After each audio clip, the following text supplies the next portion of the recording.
I'm in some desperate need of change here. I've become pretty complacent, just mailing all my sticker packs out in these really generic orange envelopes. I think I'm missing an opportunity to use the envelope as a canvas with a little custom packaging, so I'm not going to let that fear of having to do a custom piece each time over hold me back anymore. I want to give each and every pack something unique and a little handmade. I'm going to make some stencils for this project. Let's jump on the laser and get them cut out.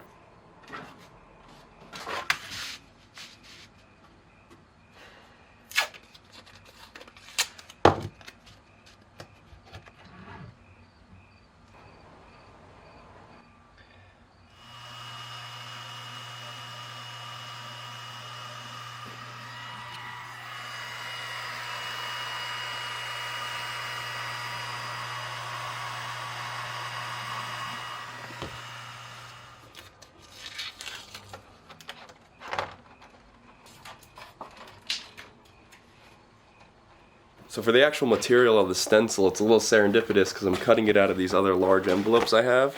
I use like these for like posters and whatnot, but it's the perfect like thin little piece of cardboard that the laser can cut through nice and easy and still get a nice clean edge on everything.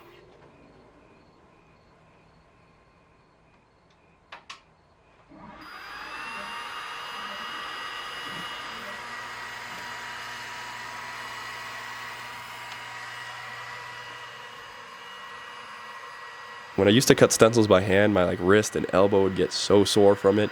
It pretty much made me stop doing stencils altogether. This laser has totally come in handy for that, and it makes me feel like, I don't know, even with this design, I've got 6 different layers on it. I'm not worried about that. It only takes the machine, 10 minutes to do the work instead of me having to labor over it each and every layer. I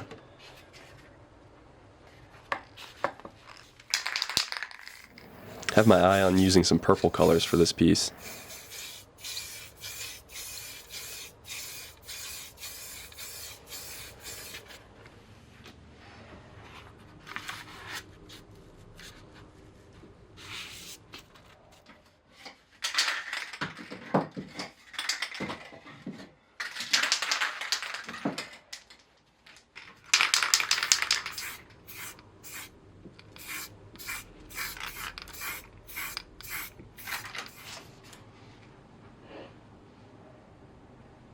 I'd be lying if I said I had any intent with actual cap selection here. I'm just grabbing whatever I have on hand.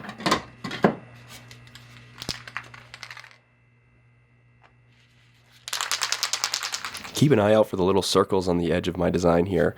I use those to actually align each layer to the next, so I don't have to look through and try to line up the actual design. I can just line up a circle and it's perfect.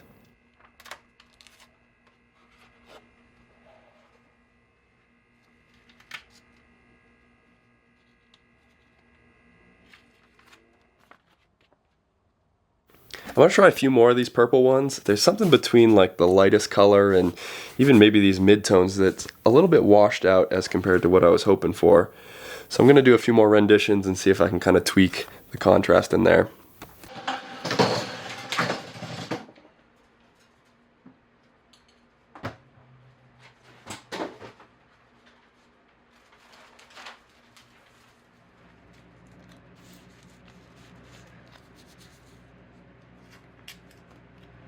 Oh, your feet are a lovely color.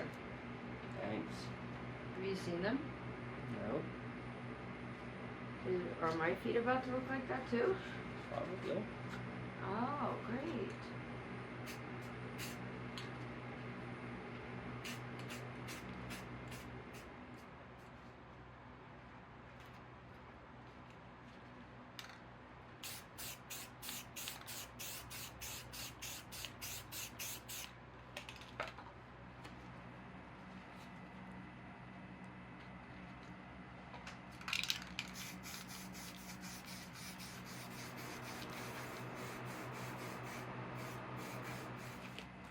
So as I've been making these purple ones, I haven't really been finding a big emotional draw to the colorway supporting like the actual image.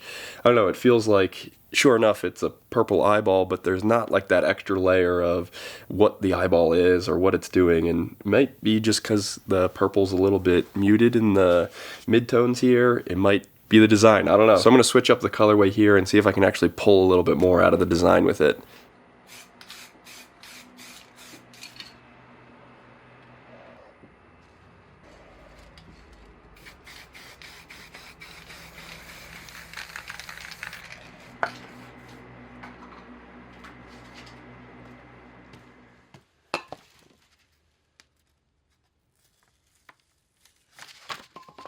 I think the blue really did help get that emotional draw into the actual like style of this design, because I'm getting like lagoon-esque like features with these warpy like wave features around the edge of the eyeball. So I'm really excited. I think I'm gonna go after like the whole rainbow here and see what colorways really continue to like enhance the emotional draw into the actual eyeball here.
So I was just doing the last layer on this guy, and check out this sweet gradient I came up with.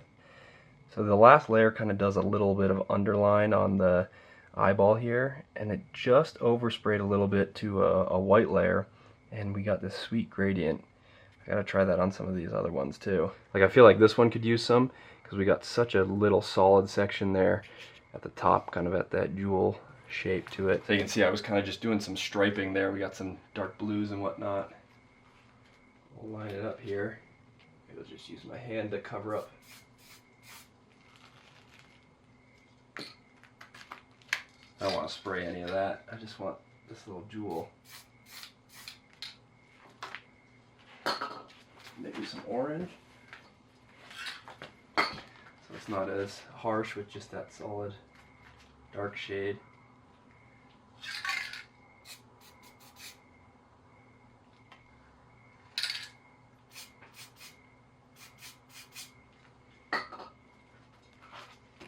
Oh yeah. It just opens that shape up a little bit without having it to be such a solid block. Maybe it just needs them in that gray color.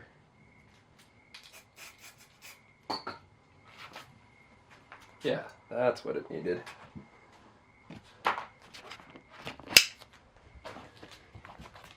You can see it just shapes that edge a little bit more definition to it. Same with up there. On the top here, it almost looks like a little like fire sprout. Definitely the benefit to going over these 19 times. Quite the color sweep here.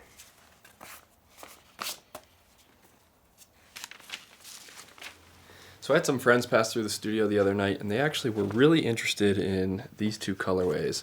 And honestly, I kind of put these together as like throwaway colorways. I was on this one trying to do like a negative version, and it kind of got this like icy blue look to it.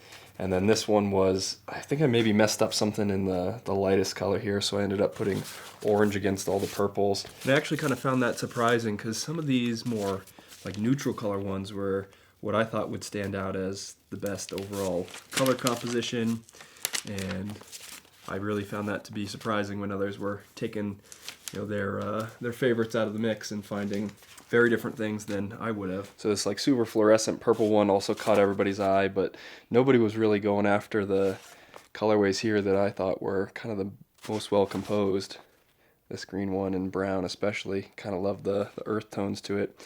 So I think I need to spend some more time working on some colorways here, because if everybody was drawn to the more kind of, I don't even know to call it like neon styles, but more so like the high, what would you call that? Like almost the high saturation styles.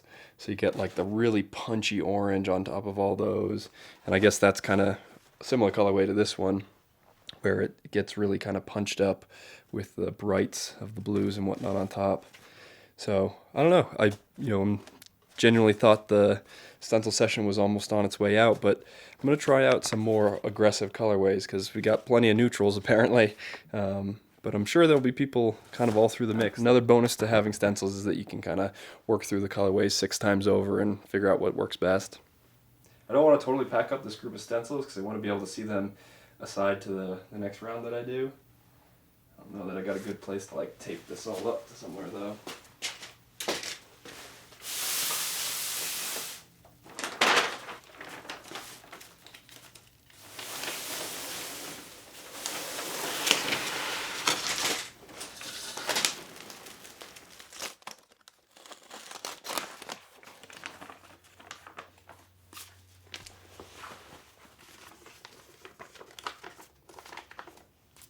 I've had to clean these stencils up a few times because in between sessions you get these little like fibers, little hairs and whatnot collecting to the edges. See here, these little tufts just collect paint and they'll slowly build up into these little bulbs.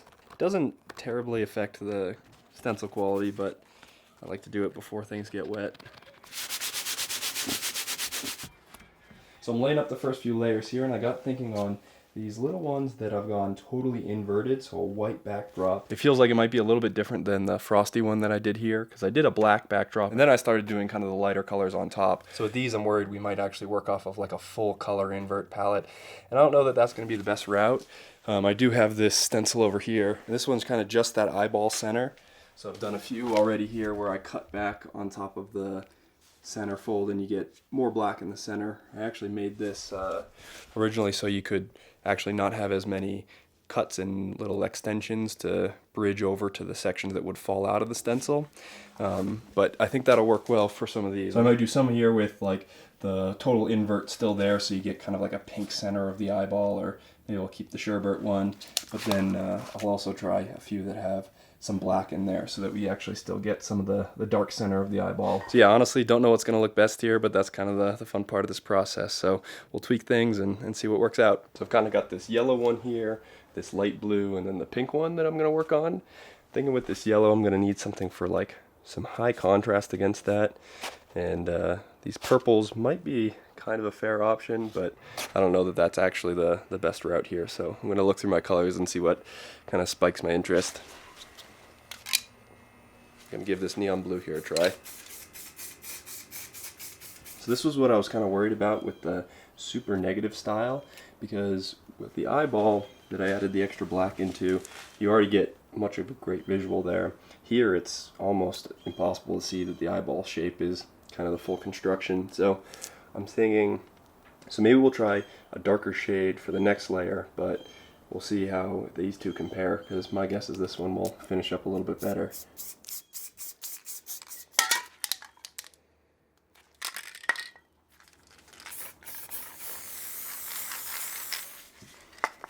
I think it's also partial that this background's light, that you're not getting much contrast off the back edge of the shape. So yeah, we might have to go back and put that black layer in down on the eyeball, because right now it's kind of a weird looking color combo. And even here we've got one more layer to do.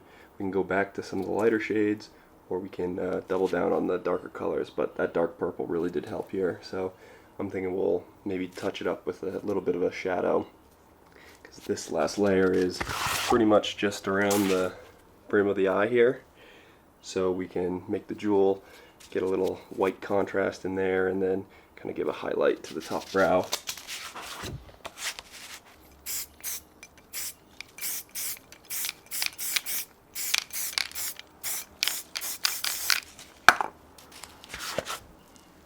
Yeah, super subtle there, but what it does is define that little gem a little bit better, so it's not just a solid color. I think maybe we even go back to some of the mid layers here and try to get a little bit of shading on the top and bottom of the eyeball. Let's see which one that might be. Got this kind of dark gray here. And what I'm just going to do is touch up the edge on the pink here, so we get a little bit of like a round to the eyeball.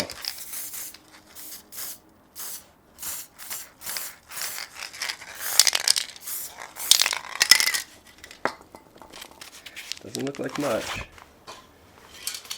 We'll work back a little bit and add some dark blues over the eye. Maybe even splash of black. Yeah, that is much better contrast even with just that in there. I could probably add some dark shades in under the eyeball of these super light kind of blue grays. Might as well do that now while we wait for it to dry.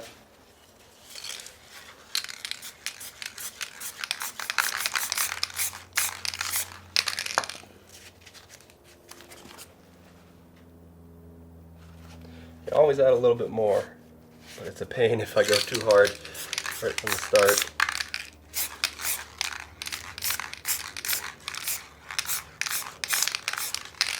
Yeah, that's looking sweet. And this blue complements the mint in there like crazy. So I caught an interesting stride here with actually complementing the original fill color I made with the third layer. So I went kind of pink, then the complementary color of green, then back to like a lighter shade of pink. And I really like how that contrast is working. Even did kind of a soft purple version here. And then here's a slightly different version where I did the yellow, then the complement of blue, and then stayed with the light blue on the third layer.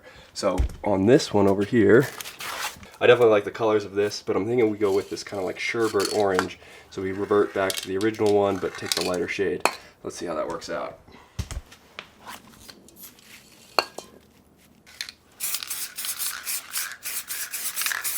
Nice, that brings out the 3D style pretty nicely. I think I might even be able to do some like yellow back in the original orange there to brighten up some of that. Let's give that a try.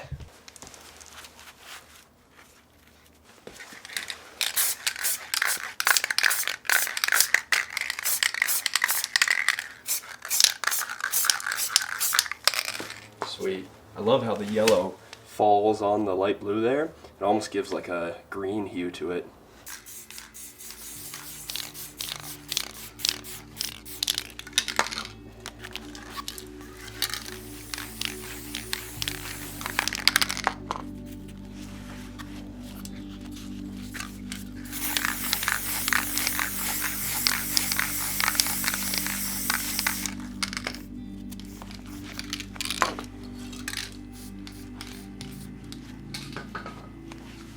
I have a couple of these that have a really light hue against the backdrop, and it's kind of like this actual first layer is almost indistinguishable from the actual orange of the envelope. Less of the case over here, but I think we need to bring some of that backdrop around and pull this kind of fine edge off of the actual eyeball. When I was cutting these original stencils, I actually saved kind of the cutout of that first layer. This should be able to provide a little mask over top of the design. Then I'm thinking if I just slowly do a little black shadow on the edge of it, it'll give a separation between the orange that I sprayed and the orange of the actual design. Got this nice little dark blue color I've been using, so it will just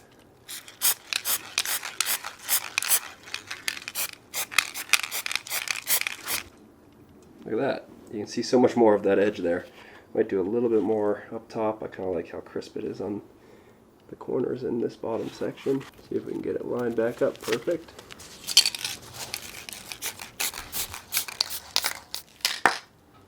That came out pretty good. That looks nice. I think I'm only going to use that sparingly across some of these, but should give a good little background for some of the really light colored ones.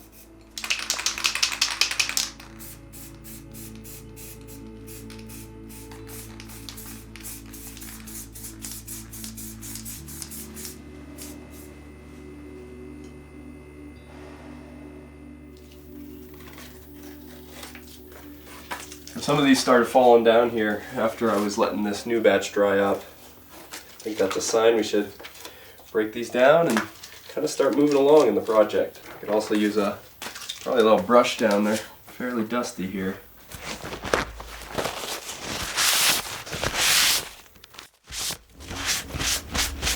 I'm not really seeing any of that on the actual print. It's kind of just in the wash, but I bet you it's just from when I spray down this one and then its neighbor gets a little bit of overspray from it. It doesn't actually stick too hard to it. So I think I'll brush these down before I bring them back to the studio.